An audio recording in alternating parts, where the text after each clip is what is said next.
बिस्मिल्लाहिर्रहमानिर्रहीम सल्लल्लाहु अलैहि व आलिहि वसल्लम। अस्सलामु अलैकुम व रहमतुल्लाहि व बरकातुहू।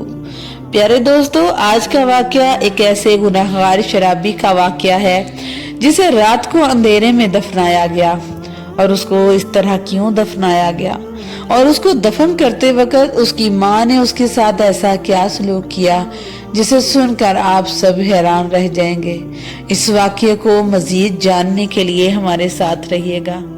प्यारे दोस्तों, एक शख्स बताता है कि मैंने देखा कि 4 आदमी रात को जनाजा उठाए जंगल की तरफ जा रहे हैं। मैंने तजस्सुन पूछा, ऐ लोगों, क्या तुम कातिल हो जो यूं रात को छुपकर जंगल की तरफ जा रहे हो?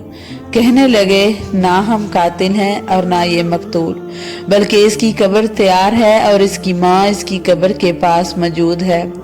आपको अगर तजस्सुस है तो आप भी हमारे साथ चलें। मैं जनाजे के साथ हो लिया।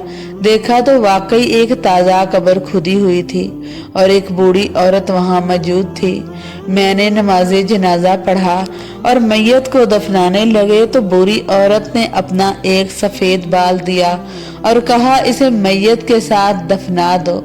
मैंने बूढ़ी औरत से माजरा पूछा तो बताने लगी, मेरा बेटा बहुत शराब पीता था जिसकी वजह से उसकी मौत वाक़ई हुई।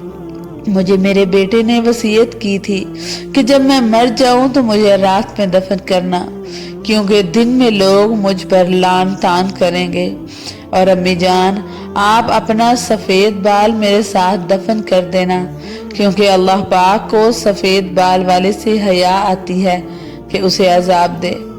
प्यारे दोस्तों, गुनाह कोई भी हो, अगर तौबा ना की जाए और मौत आ जाए तो अजाब का बायस बन सकता है।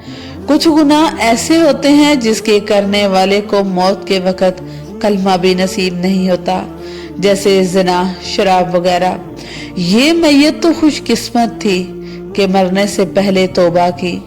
और एक बात याद रखिएगा कि जी गुनाह को गुनाह ही समझा जाए, इसकी जस्टिफिकेशन ना की जाए, वरना तौबा की तौफीक भी अल्लाह छीन लेता है। प्यारे दोस्तों, उठते बैठते चलते फिरते हर वक्त ये दुआ लाजमी पढ़ा करें, अस्तगफिरुल्लाह रब्बी मिन कुल्लि ज़ंबिन व अतूब।